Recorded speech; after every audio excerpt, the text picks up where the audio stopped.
زدني علما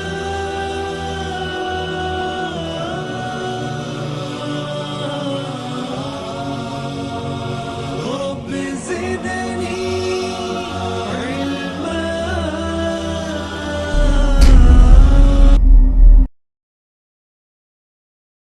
إن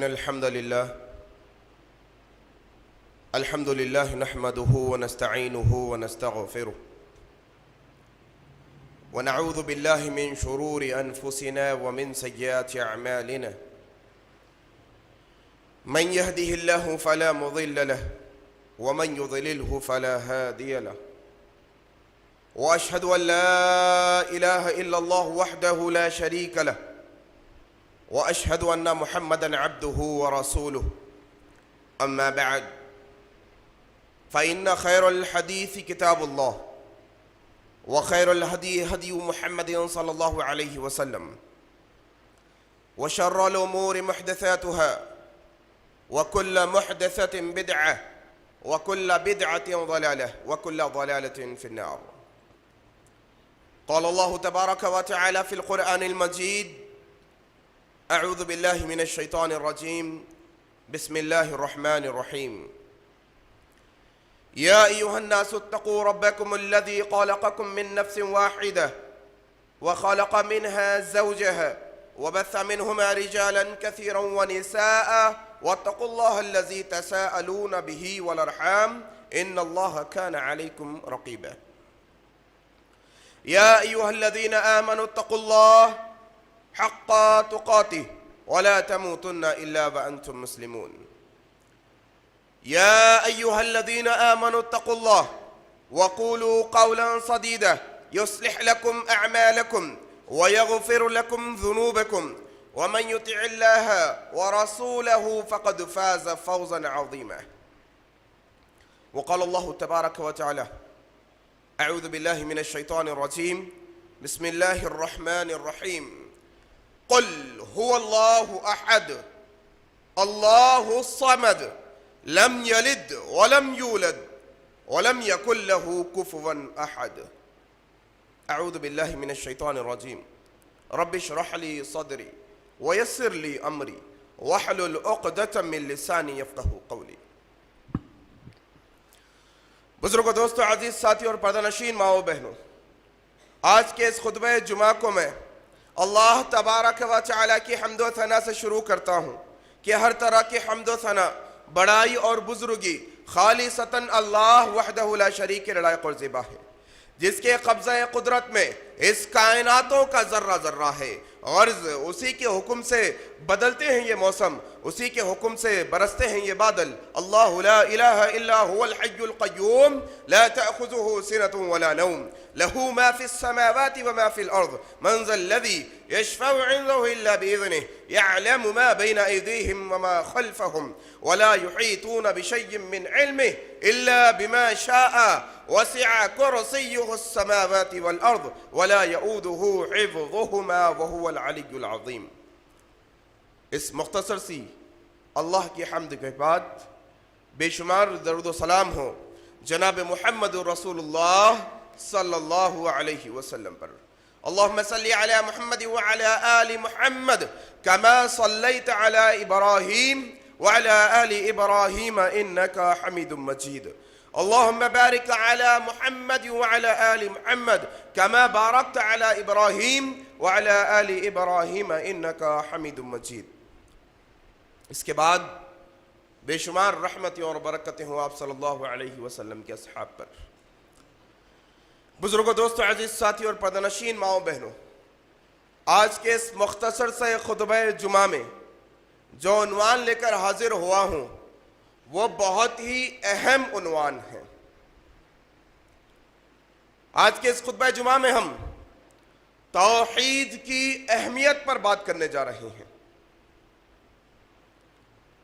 اس سے پہلے کہ توحید کی اہمیت میں آپ کو بتاؤں، قرآن اور حدیث کی روشنی میں ایک مثال سے اپنی بات کا آغاز کرنا چاہتا ہوں.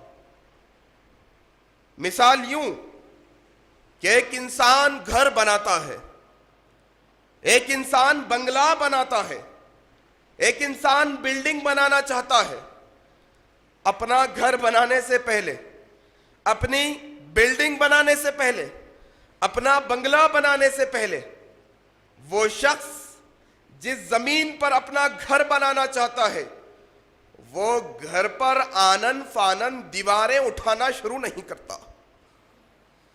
اس زمین پر وہ اچانک سے چھت ڈالنا شروع نہیں کرتا. اس زمین پر وہ شخص اپنی بلڈنگ بنانے سے پہلے، اپنا گھر بنانے سے پہلے، اپنا بنگلہ بنانے سے پہلے اس کا پایا ڈالتا ہے، جسے بیس کہتے ہیں، جسے بنیاد کہتے ہیں. وہ پایا بھرا جاتا ہے، وہ پایا بنایا جاتا ہے.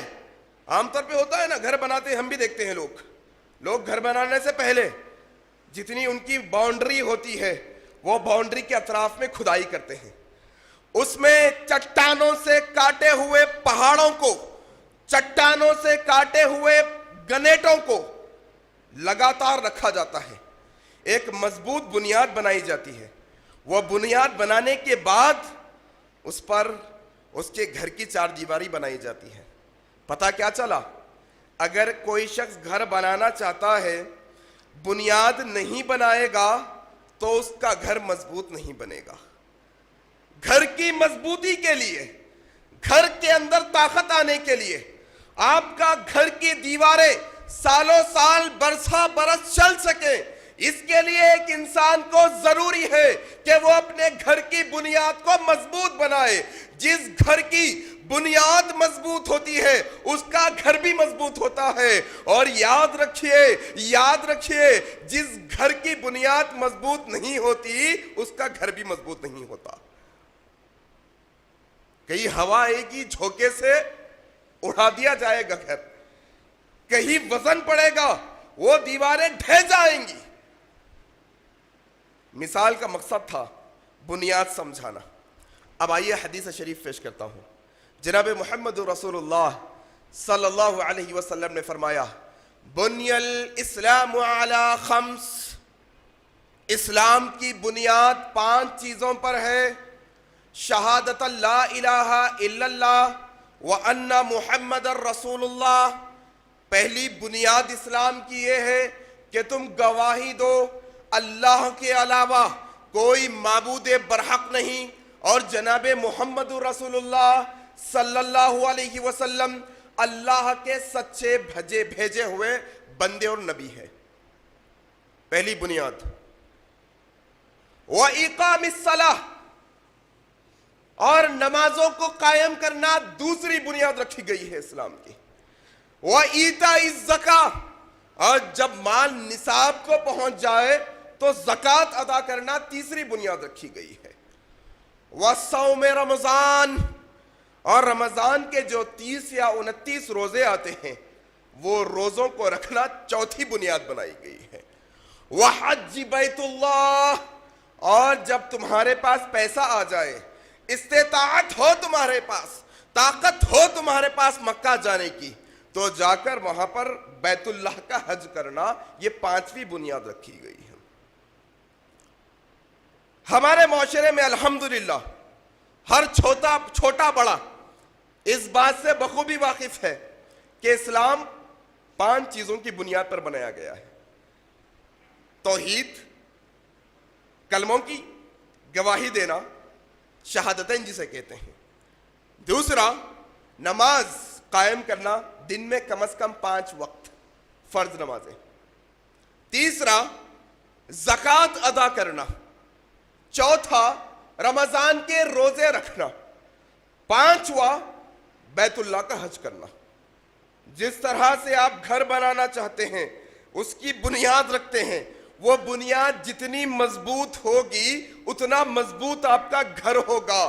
جتنی مضبوط آپ کی یہ 5 بنیادیں ہوں گی اتنا مضبوط آپ کا ایمان اور اسلام ہوگا. اور یہ 5 بنیادوں کی مثال دیتا ہوں. وہ 5 بنیادیں جو اسلام کی ابھی میں نے آپ کے سامنے بیان کی ہے، یہ 5 بنیادوں کی مثال ایسی ہی ہے جیسے 5 مالوں کی بلڈنگ بنائی جاتی ہے. یہ تمہیدی کلمیات ذرا غور سے سنیے گا تاکہ آگے کی گفتگو بڑی آسانی سے سمجھ میں آ جائے. جس طرح سے گھر کی بنیاد ہوتی ہے وہ جتنی مضبوط گھر اتنا مضبوط، اسی طرح سے اسلام کے 5 بنیادی شکلیں ہیں، یہ 5 پلرز ہے، سارا کا سارا اسلام یہ 5 بنیادوں پہ کھڑا کیا گیا ہے، جس میں پہلے توحید ہے، شہادتین کا اقرار، اور یہ 5 بنیادوں کی مثال ایسی ہی ہے جیسے ایک انسان گراؤنڈ فلور بناتا ہے، پھر اس کے اوپر فرسٹ فلور بناتا ہے، اس کے اوپر سیکنڈ فلور بناتا ہے، اس کے اوپر تھرڈ فلور بناتا ہے، اس کے اوپر چوتھا مالا بناتا ہے۔ بتائیے اگر کوئی شخص چوتھے مالے تک اپنی بلڈنگ بنوانا چاہ رہا ہے اور وہ یہ چاہتا ہے کہ میں گراؤنڈ فلور نہ بناؤں، میں جو بنیادی مالا ہے وہ نہ بناؤں، جو سب سے زمین کو لگ کر مالا آتا ہے وہ نہ بناؤں، وہ فلور جو گراؤنڈ میں ہے اس کو نہ بناؤں، بلکہ میری بلڈنگ فرسٹ فلور سے شروع ہو جائے، دنیا کا کوئی ماہی کا لال ثابت نہیں کر سکتا۔ جب تک کوئی انسان کا گراؤنڈ فلور نہیں بنے گا تب تک اس کا فرسٹ فلور بھی نہیں بنے گا، اس کا فرسٹ فلور نہیں بنے گا سیکنڈ فلور نہیں بنا سکے گا، اسی طرح سے اوپر چلے جاتے جائیے، جب تک بنیادی فلورز نہیں بنیں گے تب تک اوپر کے مالے نہیں بنا پاؤ گے۔ اسی طرح سے جس طرح سے یہ اسلام کے 5 بنیادیں ہیں، یہ 5 بنیادوں میں سب سے پہلا توحید رکھا گیا ہے، یہ توحید کی مثال گراؤنڈ فلور کی ہے دوستو، گراؤنڈ فلور کی۔ اگر کوئی انسان کے پاس توحید کا علم نہیں، اسے معلوم نہیں توحید کسے کہتے ہیں، اس کا ایمان توحید پر نہیں، اسے یقین نہیں توحید پر، وہ توحید پر اسلام ایمان نہیں لایا ہے، اگر وہ توحید پر ایمان نہ لا کر، توحید کا علم حاصل نہ کر کر نمازیں پڑھتا چلا جائے، ساری خزا ساری زندگی نمازیں پڑھتا چلا جائے، ساری زندگی زکاتیں ادا کرتا چلا جائے، ساری زندگی روزے رہتا چلا جائے، ساری زندگی عمروں پہ عمرے حج پہ حج کرتا چلا جائے، حج اکبر کرتا چلا جائے، خدا کی اللہ کی قسم کھا کر کہتا ہوں اگر اس کی توحید صحیح نہیں ہوگی تو یہ 4 چیزیں بھی اس کی قبول نہیں کی جائے گی۔ یہ توحید کی اہمیت ہے اسلام کے اندر۔ اچھا، یہاں پر یہی مثال کے ذریعے سے ایک اور نقطہ کلیئر کیے دیتا ہوں، وہ یہ کہ اگر کوئی انسان توحید کو مانتا ہے لیکن توحید پر پختہ ایمان نہیں ہے، مانتا ہے اللہ ایک ہے، جانتا ہے اللہ کے علاوہ کوئی عبادت کے لائق نہیں، لیکن اس کا یقین کامل یقین نہیں، اس کا یقین دلم الیقین ہے، کبھی ادھر آ گیا کبھی ادھر چلا گیا، کبھی ادھر بھٹک گیا کبھی ادھر چلا گیا، مانتا ہے توحید کو، گواہی دی ہے اشہد ان لا الہ الا اللہ وان محمد رسول اللہ، لیکن مضبوط نہیں ہے توحید، ہمیشہ یقین کامل یقین کے ساتھ توحید پر جمع ہوا نہیں ہے۔ اس کی مثال ایسے ہی ہے کہ ایک انسان گراؤنڈ فلور بنائے اور اس کے اندر جو دھات استعمال کی جاتی ہے، جو مٹیریل استعمال کیا جاتا ہے، وہ لو کوالٹی کا مٹیریل ڈالی جاتی ہے نا سلاخیں گراؤنڈ فلور کے اندر، وہ گراؤنڈ فلور کی سلاخیں، وہ جو آئرن ہے، جو اسٹیل ہے، وہ جو لوہا ڈالا گیا ہے، وہ کمزور ڈالا گیا ہے اور اس کے اوپر 5 مالوں کی بلڈنگ کھڑا کر دی گئی ہے۔ یاد رکھیے ایسی بلڈنگ کبھی بھی ڈھہ سکتی ہے، کبھی بھی گر سکتی ہے۔ ایسا ہی مسئلہ توحید کا ہے، اگر توحید مضبوط نہیں ہوگی، اس کے اوپر نمازوں پہ نمازیں پڑھتے چلے جائیں گے، زکاتوں پہ زکاتیں دیتے چلے جائیں گے، حج پر حج کرتے چلے جائیں گے، روزوں پر روزے رہتے چلے جائیں گے، اگر یہ توحید کا مالا آپ کا مضبوط نہیں تو آپ کا کوئی عمل مضبوط نہیں۔ اور آج کا خطبہ یہی سمجھانے کے لیے میں رکھا ہوں، میں چاہتا ہوں کہ آج کا خطبہ سمجھیے۔ عام طور پہ ہم مسلمانوں کا معاملہ کیسا ہے، صبح ہوتی ہے شام ہوتی ہے، صبح ہوتی ہے شام ہوتی ہے، عمر یوں ہی تمام ہوتی ہے، بس صبح اٹھے ہیں ناشتے کی فکر، پھر لنچ کی فکر، پھر ڈنر کی فکر، پھر شام میں سو گئے، پھر جب صبح اٹھے تو نوکری کی فکر، بچوں کو اسکول چھوڑنے کی فکر، گھر کے اندر اناج لانے کی فکر، کاروبار و تجارت کی فکر، یہی گہما گہمی میں انسان اپنی زندگی کو گزارتا چلا جا رہا ہے. اور اتفاق سے کبھی جمعے کا خطبہ سننے کا موقع ملتا ہے، آ کر بیٹھ جاتا ہے. خطبہ جذباتی ہے، ماشاء اللہ بڑا مزہ آیا خطبہ سن کر جی، ایمان تازہ ہو گیا، بڑا اچھا لگا کہ یہ مسجد میں جا کر خطبہ سنوں گا کہ یہاں کے خطیب میرے ایمان کو تازہ کرتے ہیں. الحمدللہ اچھی بات ہے، لیکن اگر وہ تازہ کیے ہوئے ایمان کو تم مسجد کے باہر جا کر پھر باسی کرتے ہو تو یہ تم سراسر جرم کر رہے ہو. ہوتا یہی ہے، جناب والا ایک کان سے خطبے کو سنتے ہیں، مسجد کے باہر جا کر دوسرے کان سے اس خطبے کو نکال دیتے ہیں.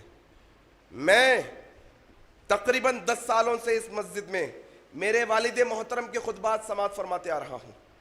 بچپنے سے، اس وقت سے جس وقت مجھے شعور نہیں تھا، تب سے والد محترم کا خطبہ سماعت فرماتے آ رہا ہوں. یہ جو چہرے یہ خطبے میں بیٹھے نظر آ رہے ہیں، الحمدللہ اکثر مجھے نظر آتے ہیں یہاں پر. اور میرے والد محترم جناب شکیل احمد صاحب ہر خطبے میں کم سے کم ایک دفعہ داڑھی کے متعلق ٹوکتے ہیں، کہتے ہیں نوجوانوں داڑھی چھوڑو، نبی کی سنت ہے. اور ہر خطبے میں میرے والد محترم کہتے ہیں نوجوانوں تمہارے کپڑے ٹخنوں کے نیچے لٹک رہے ہیں، اوپر کرو. میں دیکھتا ہوں نوجوان آتے ہیں، سنتے ہیں، جذبہ اوپر ہوتا ہے، مسجد کے باہر جاتے ہیں، اگلا جمعہ پھر آتے ہیں تو اور چکنے ہوتے ہیں، اگلا جمعہ آتے ہیں تو وہی ان کے کپڑے ٹخنوں سے نیچے لٹکے ہوتے ہیں. پھر تبدیلی کس میں لائے؟ کیا شکیل احمد صاحب کا خطبہ یہ دیواروں کے لیے ہیں؟ کیا یہاں کے خطیب کے خطبے یہ فین یہ لائٹوں کے لیے ہیں؟ کس کے لیے ہیں خطبے؟ آپ لوگوں کے لیے ہیں. آپ لوگوں کو سمجھانا مقصد ہے، آپ لوگوں کو سدھارنا مقصد ہے، آپ لوگوں تک پیغام پہنچانا مقصد ہے. اگر سن کر عملی تبدیلی نہیں لاؤ گے تو رب ذوالجلال نے کہا ان الانسان لفی خسر، سارے کے سارے انسان میں خسارے میں ہیں. تو بات کر رہا تھا توحید کی اہمیت کی. آج کا خطبہ میں نے خاص طور پہ آپ لوگوں کے لیے ڈیزائن کیا ہے، آپ لوگوں کے لیے بنایا ہے کہ آج کے خطبے میں یہ توحید کو سیکھیں گے اور دوسروں کو سکھائیں گے انشاءاللہ. انشاءاللہ آئیے توحید سیکھتے ہیں. جس طرح سے توحید کی اہمیت اسلام میں میں نے آپ کو بھی سمجھایا ہے کہ جس طرح سے گھر کی بنیاد ہوتی ہے یہ 5 بنیادیں اسلام کی، اور یہ 5 بنیادوں کی بنیاد توحید ہے. توحید یہ عربی زبان کا لفظ ہے، عربی زبان، تا واو حال دا، توحید، ہا یا دال، توحید. یہ توحید لفظ نکلا ہے، اس کا روٹ ورڈ ہے وحدہ. وحدہ سے یہ توحید ورڈ نکلا ہے. وحدہ کا معنی ہوتا ہے ایک اکیلا، یکتا، ایک اکیلا، یہ وحدہ کا. اور توحید کا معنی ہوتا ہے ایک ہی. اب اسلام کی ٹرمینالوجی میں، اسلام کی اصطلاح میں، شریعت کے معنوں میں توحید کہتے ہیں رب ذوالجلال کو ایک جاننا، ایک ماننا. علماء کرام نے بڑے آسان انداز میں یہ توحید کی 3 قسمیں بیان کی ہیں. عام طور پہ مجھے شرم آ رہی ہے مسلمانوں کے سامنے کھڑا ہو کر توحید بیان کر رہا ہوں. توحید غیر مسلمانوں کے سامنے بیان کرنے کی چیز ہے. توحید ان لوگوں کے سامنے بیان کرنے کی چیز ہے جو اللہ کو نہیں جانتے. توحید ان لوگوں کو بتلانے کی چیز ہے جو ایک اللہ پر ایمان نہیں رکھتے. مسلمانوں کے سامنے توحید کا بیان ضرورت نہیں، لیکن کیا کریں، معاشرہ بد سے بدتر ہو چلا ہے. آپ میں اردو زبان بولتے ہیں نا، ہماری مادری زبان اردو ہے. کس نے سکھائی آپ کو اردو زبان؟ کوئی انسٹیٹیوٹ میں جا کر سیکھے ہیں آپ اردو زبان بولنا؟ نہیں، آپ کے گھر کے بڑوں سے سن کر آپ نے سیکھا ہے. آپ کے معاشرے نے آپ کو سکھایا اردو زبان بولنا. کون سکھایا آپ کو کپڑے پہننا؟ کہیں پر ٹریننگ لی ہو کپڑے پہننے کی؟ نہیں نہیں جی، آپ تو لوگوں سے دیکھ کر سیکھا ہے، آپ کی والدہ نے آپ کو سکھایا ہے، آپ کے والد نے آپ کو سکھایا ہے کپڑے پہننا۔ دنیا کے ضرورتیں لقمہ ایک نوالا رکابی سے اس طرح سے اٹھایا جاتا ہے۔ کون سے انسٹیٹیوٹ میں جا کر سیکھے، کون سے کالج میں ٹریننگ لیے، کون سے ٹریننگ سینٹر میں گئے تھے؟ نہیں نہیں، گھر کی ٹریننگ ہے، ماں باپ نے سکھایا ہے، بڑوں نے سکھایا ہے، معاشرے نے سکھایا ہے کہ دیکھو بیٹا کھانا ایسا ہوتا ہے، اس طرح سے چاول کو کھایا جاتا ہے، اس طرح سے روٹی کو کھایا جاتا ہے، بولا ایسا جاتا ہے۔ اردو میں واٹر کو پانی کہتے ہیں، اردو زبان ہمیں سکھائی گئی ہے معاشرے کے اندر۔ لیکن بدبختی یہ ہے کہ آج مسلمانوں کے اندر ننھے بچے آپ کے میرے گھروں میں ہوتے ہیں، کبھی ہم انہیں توحید کا درس نہیں دیتے، کبھی انہیں ہم یہ نہیں بتاتے بیٹا اللہ تبارک و تعالیٰ کی ذات وہ ذات ہے جو ساتوں آسمانوں کے اوپر عرش کے اوپر ہے۔ ہم وہ چھوٹے ننھے بچے کو توحید کا درس نہیں دیتے۔ کیا درس دیں گے جناب؟ مجھے ہی نہیں معلوم نا توحید، مجھے توحید نہیں معلوم، میرے چھوٹے بھائی کو میں کیسے سکھاؤں گا؟ مجھے توحید نہیں معلوم، میں میرے اولاد کو کیسے سکھاؤں گا؟ 40 سال سے مسلمان ہیں، 50 سال سے مسلمان ہیں، 20-30 سال سے مسلمان ہیں، کیسی مسلمانی ہے یہ ہماری کہ آج ہم وہ اللہ تبارک و تعالیٰ کی توحید کا علم حاصل نہیں کر سکے صحیح سے۔ کیا کیا جاتا ہے؟ بچہ کھانا نہیں کھا رہا ہے، بچہ ضد کر رہا ہے آپ کے گھر میں۔ دیکھیے تربیت کیسی ہو گئی ہماری۔ کبھی ڈرایا اللہ سے بچوں کو؟ کبھی اللہ کا خوف بچوں کے دلوں میں بٹھایا؟ کبھی یہ بتایا بیٹا جب تمہیں کسی چیز کی ضرورت ہوتی ہو تو تم اپنے ہاتھوں کو اللہ کی طرف اٹھانا، اور اگر تمہیں اٹھانے کا چاکلیٹ بھی چاہیے تو رب ذوالجلال سے مانگنا؟ دی ہے ٹریننگ کبھی؟ نبی نے سکھایا، نبی نے سکھایا۔ وہ انس چھوٹے ہیں، کون انس؟ انس رضی اللہ تعالیٰ عنہ، چھوٹے ہیں، چھوٹے نبی کی خدمت کرتے ہیں۔ وہ کہتے ہیں نبی صلی اللہ علیہ وسلم نے مجھے یہ تربیت دی بچپنے میں۔ کب؟ بچپنے میں، میں چھوٹا تھا، جناب محمد الرسول اللہ نے مجھے سکھایا بیٹا جب تمہیں کوئی چیز کی ضرورت ہے تو تم رب ذوالجلال سے اس کو مانگ لینا۔ اگر تمہارا جوتے کا تسمہ ٹوٹ جائے، تمہاری چپل ٹوٹ جائے، تب بھی تم وہ چپل اللہ تبارک و تعالیٰ سے مانگنا۔ یہ بچوں کی تربیت ہوتی ہے توحید کے بارے میں۔ آج معاملہ بڑا عجیب ہے، کیا بول کر ڈرایا جاتا ہے؟ خان صاحب آ رہے ہیں ڈر جاؤ، بڑا بڈھا آ جائے گا تم ڈر کر کھانا کھا لو، تم فلاں کر لو، تم امکا کر لو، تم ڈمکا کر لو۔ یہ بچوں کی ٹریننگ دی جاتی ہے ہمارے گھر میں۔ کیا ہم ہمارے بچوں کو، ہمارے چھوٹے بھائی بہنوں کو جو ہمارے نیچے ہوتے ہیں، کبھی انہیں توحید کی تعلیم دی؟ نہیں دی۔ اس کا سب سے بڑا مسئلہ یہ ہے کہ توحید میں خود نہیں جانتا، میں توحید اسے کیسے بتاؤں؟ میں تو سنتا ہوں خطبے میں، ایک کان سے سنتا ہوں، دوسرے کان سے نکال دیتا ہوں، میں یاد نہیں رکھتا، میں یاد رکھ کے کیا کروں؟ بس میرا کچھ دیر کے لیے ایمان تازہ ہوتا ہے۔ یاد رکھیے کانوں کی عیاشی ہے یہ، کانوں کی عیاشی۔ اگر آپ یہ سمجھ کر خطبہ سنتے ہیں کہ بڑا مزہ آتا ہے، عمل نہیں کرتے تو آپ اپنے کانوں کی عیاشی کر رہے ہیں، عیاشی۔ اس سے باز آنے کی ضرورت ہے، عملی تبدیلی لانے کی ضرورت ہے۔ آئیے میں آپ کو بتاؤں توحید کیا ہوتی ہے۔ علماء کرام نے بنیادی طور پر توحید کی 3 قسمیں بیان کی ہیں، 3 قسمیں۔ یاد کریے یہ چیزیں، سمجھائیے اپنے خاندان کے اندر، اپنی فیملی کے اندر۔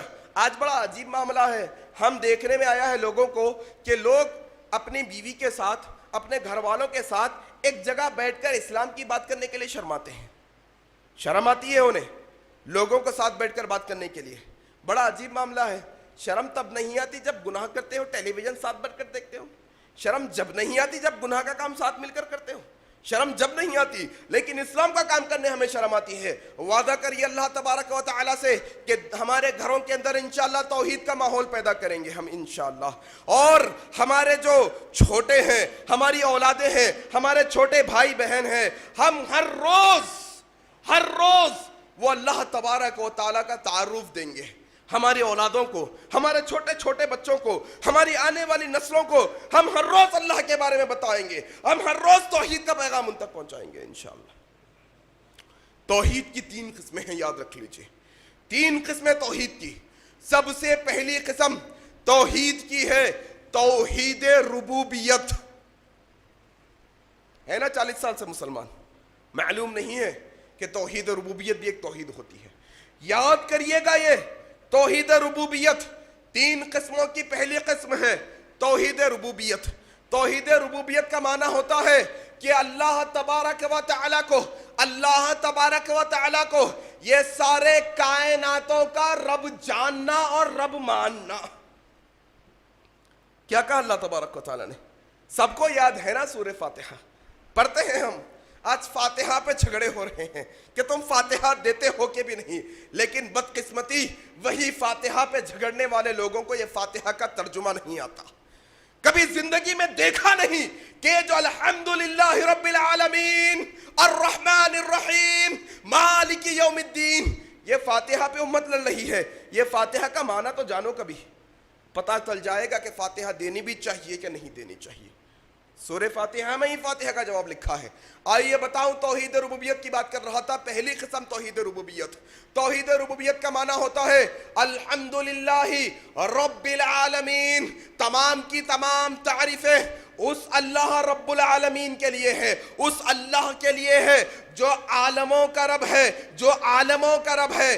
ہم جو دنیا میں رہ رہے ہیں، یہ جو ارتھ ہے، ارتھ، اس کے جیسے اور 10 سیارے ہیں اور 10 پلانٹس ہیں. یہ کل 11 پلانٹس کو ملا کر ایک ملکی وے ہوتا ہے، ایک عالم ہوتا ہے، ایک یونیورس ہوتا ہے. یہ ایک یونیورس کے اندر ایک چاند ہوتا ہے، ایک سورج ہوتا ہے، یہ ایک ارتھ ہوتی ہے، ایک مارس ہوتا ہے، ایک جوپیٹر ہوتا ہے. ایسے 11 سیارے ملا کر ایک عالم بنتا ہے، ایک عالم. ہم جس دنیا میں رہ رہے ہیں یہ سورج سے بہت چھوٹا ہے، بہت چھوٹا، 1000 گنا چھوٹی یہ ارتھ ہے جس دنیا پہ ہم رہ رہے ہیں. یہ ایک عالم ہوتا ہے، ایک ملکی وے، ایک عالم ہوتا ہے. یہ 11 سیاروں کو ملا کر ایک عالم بنتا ہے. اور آج سائنس کہتی ہے یہ ایک عالم نہیں بلکہ یہ کائناتوں کے اندر ایسے 1 ملین عالم موجود ہے، 1 ملین. اور اللہ تبارک و تعالیٰ کون ہے؟ وہ اللہ تبارک و تعالیٰ رب ہے یہ سارے عالموں کا. آج ایک انسان چھوٹے 10 گز کا 100 گز کا پلاٹ کا مالک ہوتا ہے، کہتا ہے مالک ہوں جی میں.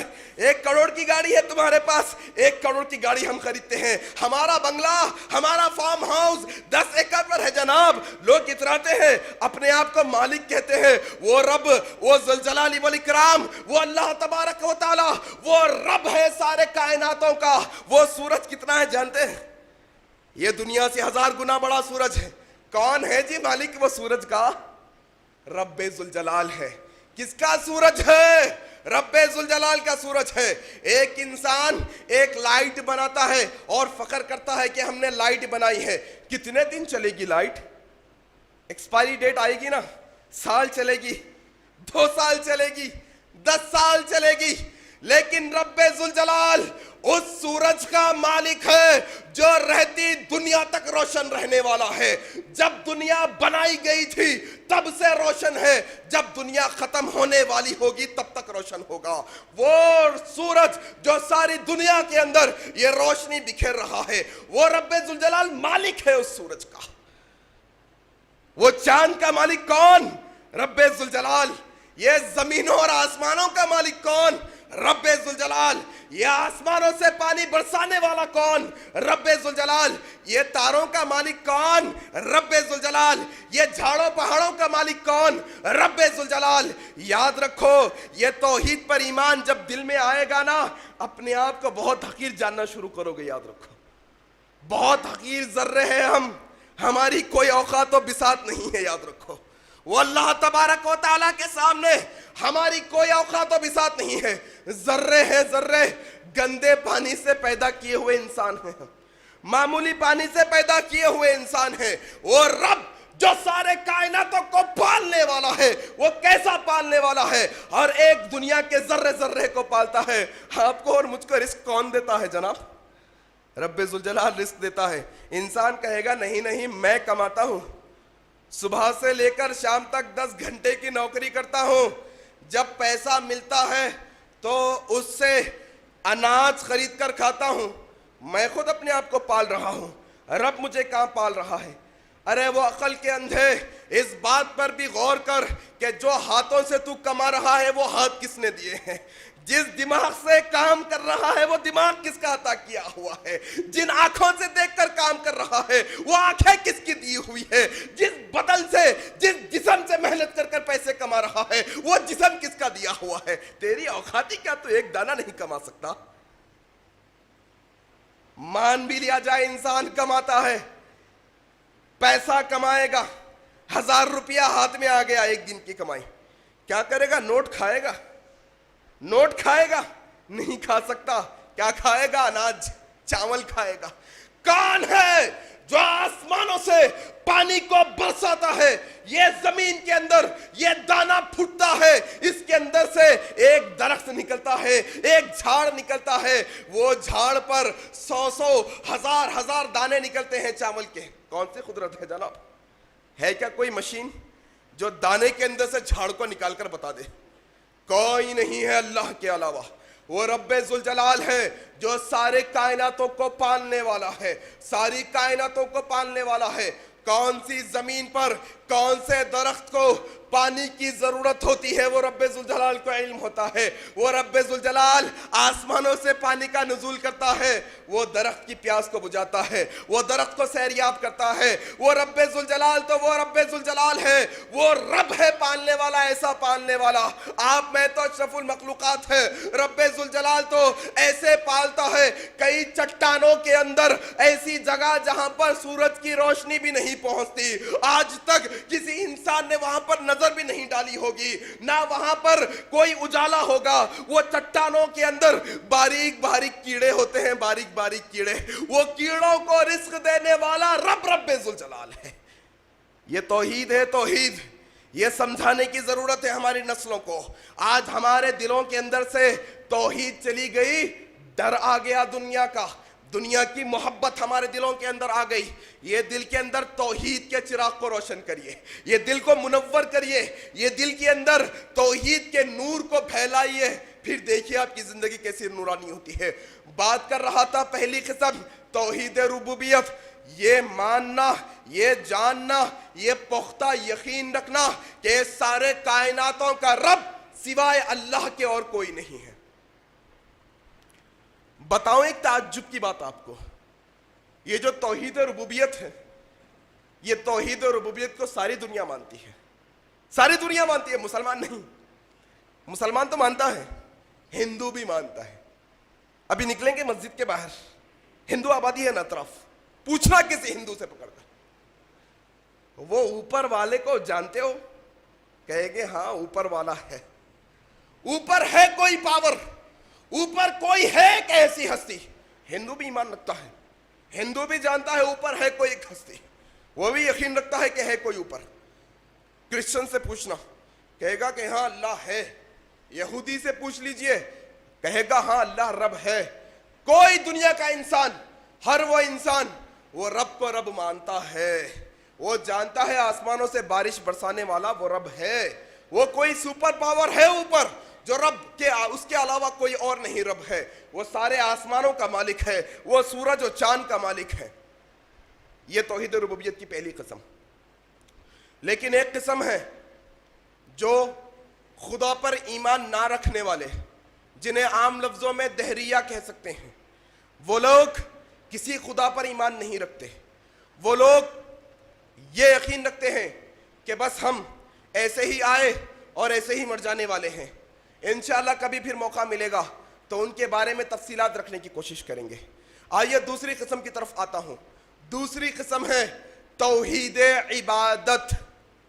پہلی قسم تھی توحید ربوبیت، دوسری قسم ہے توحید عبادت۔ یہ توحید بڑی اہم توحید ہے، اس کو آج سمجھنا بہت ضروری ہے۔ یہ توحید عبادت کا مطلب ہوتا ہے دنیا کے اندر جتنی پوجا کی جائے، جتنی آرادھنا کی جائے، جتنے عبادتیں کی جائے، وہ اللہ کے علاوہ کسی اور کے لیے نہ کی جائے۔ یہ توحید عبادت ہوتی ہے۔ نماز ایک عبادت ہے، وہ نماز اللہ کے علاوہ کسی اور کے لیے نہیں پڑھی جائے گی۔ آج اگر کوئی کہتا ہے ہم صلاۃ الغوثیہ پڑھتے ہیں، تو اے نادانو یہ نماز عبادت ہے، یہ توحید عبادت، یہ جو توحید عبادت کی توحید ہے یہ اللہ کے لیے خاص ہے۔ تم غوث کے لیے کوئی عبادت نہیں کر سکتے، تم غوث کی نماز نہیں پڑھ سکتے، تم دستگیر کی نماز نہیں پڑھ سکتے، تم کوئی اور شخص کے لیے نماز نہیں پڑھ سکتے۔ یہ نماز اور نماز کا ایک ایک رکن، نماز کا ایک ایک حصہ اللہ تبارک و تعالیٰ کے لیے کسی اور کے لیے نہیں کرنا چاہیے۔ یہ توحید عبادت ہے۔ اگر ادب و احترام سے کھڑے ہونے کے حقدار کوئی ہے تو وہ رب ذوالجلال کی ذات ہے۔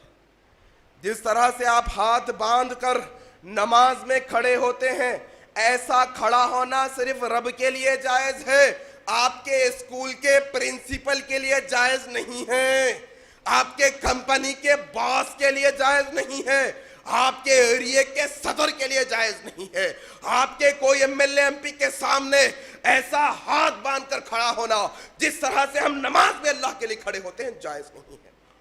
یہ توحید عبادت ہے، سکھائیے اپنے چھوٹوں کو، اپنے اولادوں کو۔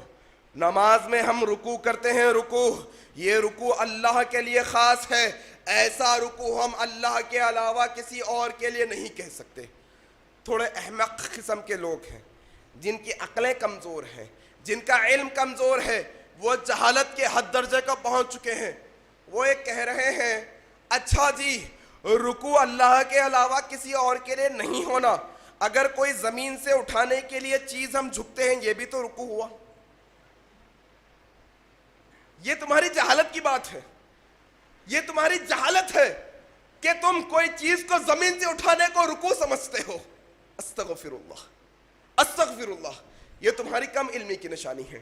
یہ جو رکوع ہے یہ اللہ کے لیے خاص ہے۔ اس کے بعد ہم نماز میں سجدہ کرتے ہیں، سجدہ، یہ سجدہ اللہ کے لیے خاص ہے، اللہ کے علاوہ کسی اور کے لیے سجدہ جائز نہیں ہے۔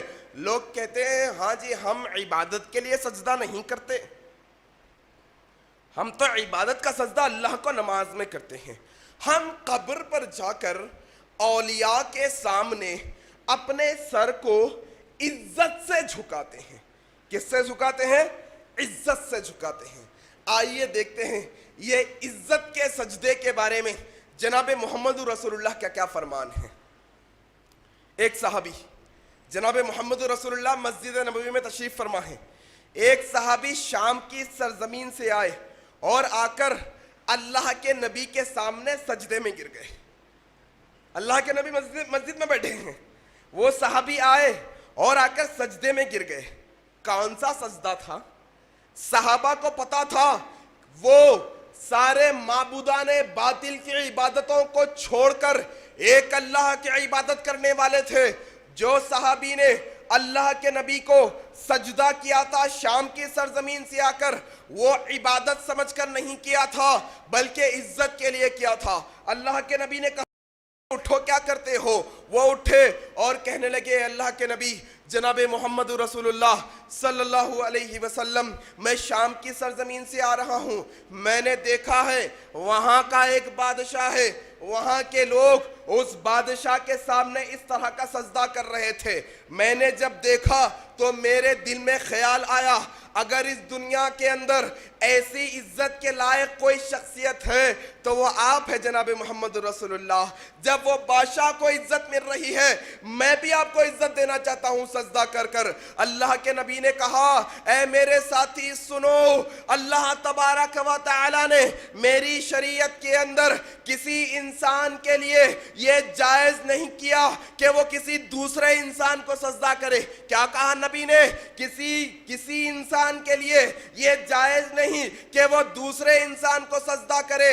اگر رب ذوالجلال میری شریعت میں کسی کو انسان سجدہ کرنے کا حکم دیتا تو وہ شوہر کو دے، وہ بیوی کو دیتا کہ وہ اپنے شوہر کو سجدہ کرے، لیکن وہ بھی جائز نہیں۔ بحث مت کریے جناب، نبی کا فرمان سامنے رکھیے۔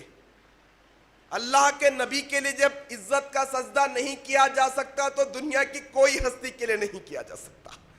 دنیا کے اندر کوئی زیادہ عزت کے لائق شخصیت ہے تو وہ جناب محمد رسول اللہ کی شخصیت ہے۔ ان سے زیادہ عظیم شخصیت کوئی نہیں ہے، ان سے زیادہ افضل شخصیت کوئی نہیں ہے۔ جب ان کے کا سجدہ قبول نہیں کیا تو جہانگیر پیرا کے لیے کر سکتے ہیں کیا؟ بندہ نواز اجمیر میں کر سکتے ہیں کیا؟ یوسف بابا کے لیے عزت کا سجدہ کر سکتے ہیں کیا؟ یا کوئی اور ولی؟ ہم ولی کا انکار نہیں کرتے. اللہ کے اولیاء ہوتے ہیں, حقیقت میں ہوتے ہیں, اللہ کے دوست ہوتے ہیں, اللہ کے مقرب لوگ ہوتے ہیں, لیکن اس کا مطلب یہ نہیں کہ وہ اللہ کے اولیاء ہوں گے تو ہم انہیں سجدہ کرنا شروع کر دیں گے. یہ جائز نہیں ہے کسی کے لیے. یہ سمجھنے کی کوشش کریے گا کہ اللہ کے علاوہ کسی اور کے لیے عبادت جائز نہیں. اب آئیے ایک اور نقطہ اہم ہے جو واضح کرنا ضروری ہے. دعائیں کی جاتی ہیں نا, دعا کے بارے میں جناب محمد رسول اللہ نے واضح الفاظ میں کہا الدعاء هو العبادہ, دعا عبادت ہے. ہم جو دعا کرتے ہیں نا ہاتھ اٹھا کر, اے اللہ میری پریشانیوں کو دور کر دے, مجھے معاف فرما, جو بھی آپ کے مسائل آپ رکھتے ہیں آپ اپنے ہاتھوں کو اٹھا کر دعائیں کرتے ہیں. یہ دعا کرنا حقیقت میں عبادت کرنا ہے, عبادت میں شمار ہے. اور یہ دعا اللہ کے علاوہ کسی اور سے ہم نہیں کر سکتے, اللہ کے علاوہ ہم کسی اور سے نہیں مانگ سکتے دعائیں. لوگ یہ کہتے ہیں اور عقلی دلائل دیتے ہیں اور کہتے ہیں نہیں جناب میں تو گنہگار ہوں نا, میں تو خطاکار ہوں, میں اتنا گنہگار ہوں کہ اللہ میری دعا قبول نہیں کرتا, اسی لیے میں کیا کرتا ہوں, میں اولیاء کو جا کر کہتا ہوں کہ اے ولی اللہ میری یہ دعا ہے, آپ اللہ تک میری دعا کو پہنچا دیجئے. اس کو عام لفظوں میں وسیلہ کہتے ہیں. سب سے پہلی بات جو میں آپ کا ڈاؤٹ کلیئر کرنا چاہتا ہوں, شبہ, وہ یہ کہ اگر کوئی شخص یہ کہتا ہے کہ اللہ تبارک و تعالی گنہگار کی نہیں سنتا, تو یہ اللہ کی شان میں گستاخی کرنے کے برابر الفاظ ہے, یاد رکھیے. وہ رب ذوالجلال تو کہتا ہے ادعونی استجب لکم, میں تو ہر پکارنے والے کی پکار کو سنتا ہوں. اچھا جی ذرا بتائیے, یہ سارے مخلوقات میں سب سے گنہگار مخلوق شیطانوں کی مخلوق ہے, اور وہ شیطانوں میں سب سے بدخماش, سب سے بدماش, سب سے گنہگار کون؟ ابلیس ہے. جب اسے جنت سے نکالا گیا تو اس نے اللہ سے دعا مانگی. کون؟ ابلیس, جو سب سے زیادہ گنہگار ہے, جو سب سے پہلا نافرمان ہے اللہ تبارک و تعالی کا. اس نے اللہ سے دعا مانگی, اے اللہ جب تو مجھے جنت سے نکال رہا ہے تو میں تجھ سے دعا کرتا ہوں کہ تو مجھے قیامت تک کے لیے چھوٹ دے دے, میں تیرے بندوں کی صراط مستقیم پر بیٹھ جاؤں, میں ان کو آگے سے بہکاؤں, ان کو پیچھے سے بہکاؤں, ان کو دائیں سے, ان کو بائیں سے, ان کو اوپر سے, ان کو نیچے سے, ان کے ہر طرف سے ان کو بہکاؤں. اے اللہ میری دعا کو قبول فرما. وہ ابلیس جو سب سے گنہگار ہے, رب ذوالجلال نے اس کی دعا کو قبول کیا اور قیامت تک کے دیے اس کی مہلت دے دی. کیا ہوا, آپ ابلیس سے بھی زیادہ گنہگار ہو گئے آج کہ اللہ آپ کی دعا ڈائریکٹ نہیں سنے گا؟ کیا ہوا کہ آج اپنے آپ کو آپ اتنے گنہگار سمجھنے لگے کہ رب ذوالجلال آپ کی ڈائریکٹ دعا نہیں سنے گا؟ رب ذوالجلال سب کی دعاؤں کو سنتا ہے. وہ بنی اسرائیل کا 100 قتل کیا ہوا آدمی کی دعا سنتا ہے, تو میں تو ماشاءاللہ الحمدللہ قتل کیے ہوئے نہیں ہے کسی کا. اللہ قبول کرتا ہے ہر ایک کی دعا کو, مانگو اللہ سے. اور ایک بڑا عقلی دلائل دیتے ہوئے بڑا عجیب و غریب معاملہ پیش کرتے ہیں یہ وسیلے کے معاملے میں. وہ کہتے ہیں جناب کوئی لیڈر سے ملنے جانا ہے, کوئی بڑا لیڈر ہو, کوئی بڑا آدمی ہو, کوئی سی ایم پی ایم ہو, اس سے ملنے جانا ہے تو اس کے پی اے سے ملنا پڑتا, پہلے اس کے نیچے جو رہتا اس سے ملیں گے, پھر بعد میں وہ بڑے سے ملیں گے. دی جاتی ہے مثال. آج تمہارے عقلوں کو کیا ہو چلا ہے؟ تم کیا سمجھتے ہو؟ تمہیں شرم نہیں آتی کہ تم رب کو کمپیئر کر رہے ہو معمولی لیڈر سے؟ وہ لیڈر کو اپنے جان کا خوف ہے, اپنے مال کا خوف ہے. وہ تو چیک کروا کر بھیجتا ہے کہیں کچھ لے کر تو نہیں آیا ہے ساتھ, کہیں نقصان تو نہیں پہنچائے گا. اپوائنٹمنٹ لینا پڑتا ہے اس سے کیونکہ وہ ایک ٹائم پہ کئی لوگوں سے نہیں مل سکتا, وہ ایک وقت میں کئی لوگوں کا جواب نہیں دے سکتا, وہ کمزور و نحیف اللہ کا بندہ ہے. تم اس کی مثال اللہ کے لیے کہاں فٹ کر رہے ہو؟ وہ اللہ تبارک و تعالی جس کے اس بارے میں اللہ تبارک و تعالی نے خود کہا لیس کمثلہ شیء, لیس کمثلہ شیء, اس کے جیسی کوئی چیز نہیں ہے. تم معمولی M L A M P کو اس سے کمپیئر کر رہے ہو؟ نعوذ باللہ. تمہاری عقلیں کیسی ہے؟ دیکھو, اگر مثال کے طور پہ چلو مان بھی لیا جائے, کچھ دیر کے لیے مان بھی لیا جائے کہ ہاں بھائی کوئی بڑے آدمی سے ملنے کے لیے اس کے نیچے والے آدمی سے ملنا ضروری ہے, مان لیا جائے. میں پوچھتا ہوں, اگر وہ بڑا آدمی, وہ M L A M P, وہ ایم پی اور سی ایم پی ایم جو بھی بڑا آدمی ہے, اگر وہ خود یہ اعلان کر رہا ہے کہ میاں تم آؤ اور مجھ سے ڈائریکٹ ملو, اب کیا کرو گے؟ ابھی بھی کہو گے نہیں جناب آپ تو مجھے ڈائریکٹ بلا رہے ہیں, صحیح ہے, لیکن پھر بھی میں آپ کے پی اے سے مل کے جاؤں گا. آپ کہیں گے بے وقوف آدمی ہے. تم بے وقوف ہو. جب وہ آدمی تمہیں ڈائریکٹ بلا رہا ہے پھر اس کے پی اے سے ملنے کا کیا فائدہ؟ اسی طرح سے رب ذوالجلال نے کہا وَإِذَا سَأَلَكَ عِبَادِي عَنِّي فَإِنِّي قَرِيبٌ أُجِيبُ دَعْوَةَ الدَّاعِ. اے نبی صلی اللہ علیہ وسلم, جب میرے بندے میرے بارے میں آپ سے سوال کرے تو ان سے کہو انی قریب, میں تو ان کے قریب ہوں. اجیب دعوت الدعان, دعا کرنے والے کی دعا کو قبول کرتا ہوں. جب اللہ ڈائریکٹ قبول کرنا چاہتے ہو تو وسیلہ کیوں بنا رہے ہو؟ جب اللہ ڈائریکٹ آپ کی دعا سننا چاہتا ہے تو یہ بے وقوفی کیوں کر رہے ہو؟ کیا ہو چلا ہے تمہارے عقلوں کو؟ اور وہ رب ذوالجلال دعا سنتا ہے. کیسی دعا سنتا ہے؟ اللہ اکبر, اللہ اکبر. یاد رکھو دوستو, یہ دوسری کیٹیگری صفت بتا رہا تھا میں آپ کو توحید کی.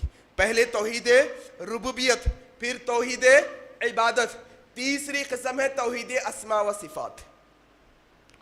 توحید اسماء, اسماء کہتے ہیں نام کی جمع, اسم کہتے ہیں نام کو, یہ اسم کی جمع اسماء, صفت کی جمع صفات. اللہ کے ناموں کی توحید, اللہ کے صفتوں کی توحید. یہ اللہ کے بہت سارے نام ہیں, اللہ کے بہت ساری صفتیں ہیں. یہ توحید کو ماننے کا طریقہ کار یہ ہے کہ اللہ کے جتنے نام ہیں, اللہ کی جتنی صفتیں ہیں, وہ ساری کی سارے نام, وہ ساری کی ساری صفتیں وہ خاص اللہ کے لیے, اس کے علاوہ کسی اور کے لیے نہیں ہیں. جیسے السمیع, السمیع کا معنی ہوتا ہے سننے والا. یہ خاص اللہ کی صفت ہے. آپ کہیں گے ہم بھی تو سنتے ہیں نا, ہمیں بھی تو سنائی دے رہا ہے, ہمیں بھی تو آواز آ رہی ہے, آپ بھی سن رہے ہیں. آپ کے سننے میں, رب ذوالجلال کے سننے میں زمین و آسمان کا فرق ہے.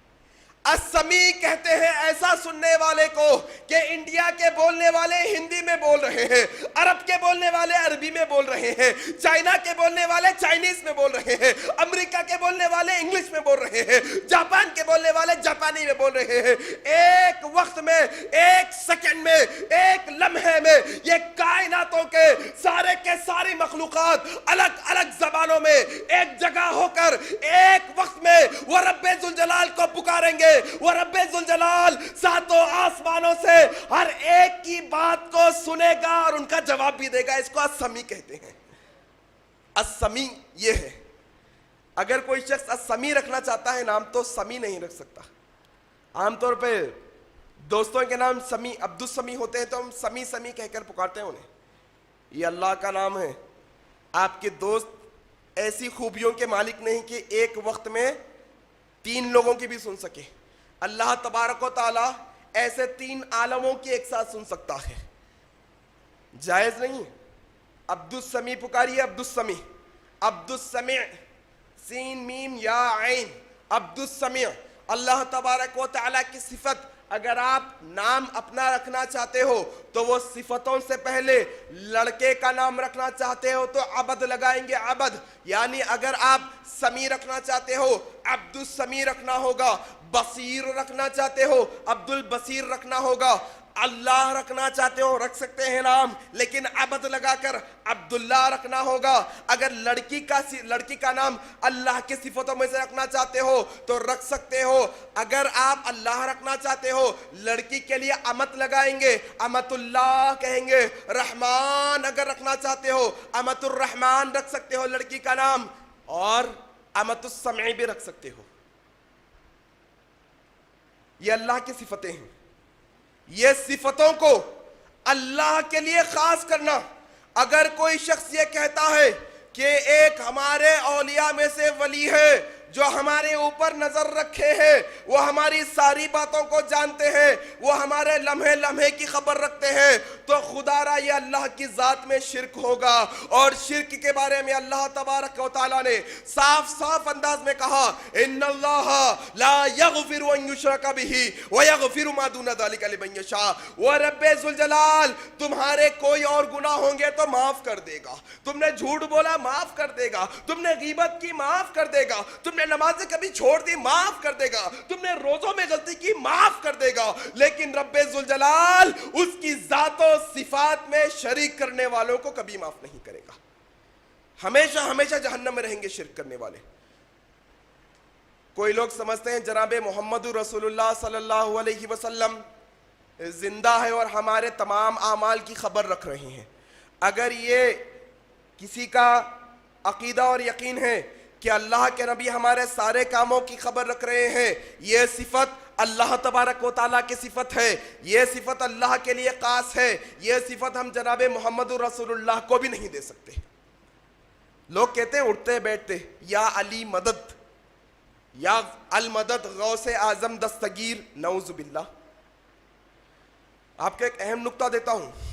عربی زبان میں یا جو لگایا جاتا ہے وہ یا حاضر کے لیے لگایا جاتا ہے, جو سامنے ہوتا ہے آپ کے. جیسے کہ اگر کسی کا نام عبد الغفار ہے, میں یا عبد الغفار کہہ سکتا ہوں. کسی کا نام عدنان ہے, یا عدنان کہہ سکتا ہوں, کیونکہ وہ سن رہا ہے, کیونکہ وہ سامنے ہے. یا کا مطلب ہوتا ہے اے وہ شخص سنو, ارے بھائی ادھر آؤ. جو سامنے ہوتا ہے اس کے لیے یا لگایا جاتا ہے. اور یہ یا علی مدد کا عقیدہ ہے, آپ کو معلوم ہونا چاہیے, یہ رافضیوں کی دین ہے میرے سنی بھائیوں, یہ رافضیوں کی دین ہے, ہمارے اندر ڈالی گئی ہے. یا علی مدد کہنا شرک ہے, شرک. یا علی مدد کا مطلب ہوتا ہے کہ علی رضی اللہ تعالیٰ عنہ ابھی زندہ ہے, وہ میرے سارے کاموں سے باخبر ہے.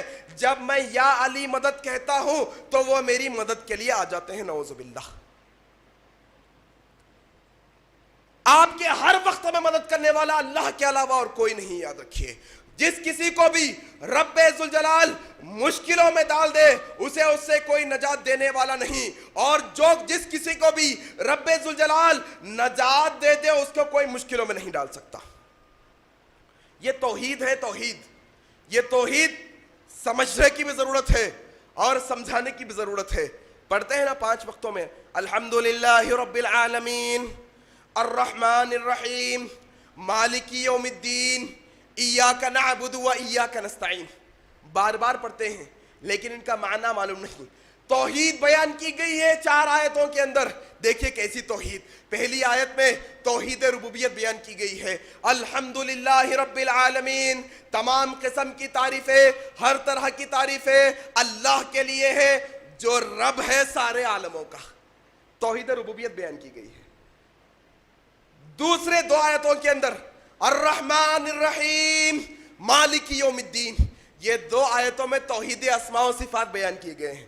اللہ کے اسم الرحمن الرحیم, وہ رحمان ہے, نہایت رحم کرنے والا, بڑی مہربانی کرنے والا ہے. مالک یوم الدین, قیامت کے دن کا مالک ہے. لوگ اتراتے ہیں یہ دنیا کے اندر انہیں لیڈرشپ ملتی ہے, انہیں صدارت ملتی ہے, انہیں بڑپن ملتا ہے کہ ہمیں اونچا عہدہ عطا کیا گیا. کب تک رہو گے C M P M M L A leader صدر مسجد کے؟ تمہاری زندگی تک نا, زندگی موت آنے کے بعد تمہارا عہدہ ختم ہو جائے گا نا. لیکن رب ذوالجلال کہتے ہیں وہ رب تو وہ رب ہے, یہ دنیا میں بھی اس کی بادشاہت ہے. جب یہ دنیا تباہ کر دی جائے گی, جب قیامت آئے گی تو تب بھی اس کی بادشاہت رہے گی. یہ توحید اسماء و صفات بیان کیے گئے ہیں سورہ فاتحہ کے 2 آیتوں کے اندر. 34 آیت میں توحید عبادت بیان کی گئی. اللہ اکبر. کیا؟ ایاک نعبد و ایاک نستعین. اقرار کروایا گیا ہے. اب تم جب اقرار کر چکے ہو کہ ہر طرح کی تعریف اللہ کے لیے ہے جو نہایت رحم کرنے والا بڑا مہربان ہے, وہ دنیا کا مالک نہیں, دنیا کا بادشاہ نہیں, بلکہ دنیا کے علاوہ دنیا کے بعد جو دنیا آنے والی ہے قیامت, اس دن کا بھی بادشاہ ہے. جب یہ تم 3-4 چیزوں کا اقرار کر چکے ہو تو اب اقرار کرو ایاک نعبد و ایاک نستعین, کہ میں اللہ کے علاوہ کسی کی عبادت نہیں کروں گا, اللہ کے علاوہ کسی اور سے مدد طلب نہیں کروں گا. پڑھیے گا, اٹھائیے. ایاک نعبد و ایاک نستعین کا معنی کیا ہوتا ہے؟ ہم تیری ہی عبادت کرتے ہیں, تجھ ہی سے مدد طلب کرتے ہیں. ہی ہے, ہی بھی نہیں. ہی کا مطلب صرف ہوتا ہے, بھی مطلب کبھی کبھی یا علی مدد بھی کہوں گا, کبھی کبھی یا غوث اعظم دستگیر بھی کہوں گا, کبھی کبھی کسی اور سے مدد لوں گا. بھی کا مطلب ہوتا ہے ایاک نعبد و ایاک نستعین, ہم تیری ہی عبادت کرتے ہیں, تجھ ہی سے مدد طلب کرتے ہیں. یہ عقیدہ جو سورہ فاتحہ میں آپ کو مجھ کو سکھایا گیا ہے. ہم اللہ کے علاوہ کسی اور سے پناہ طلب نہیں کر سکتے. ہم اللہ کے علاوہ کسی اور سے مدد نہیں مانگ سکتے.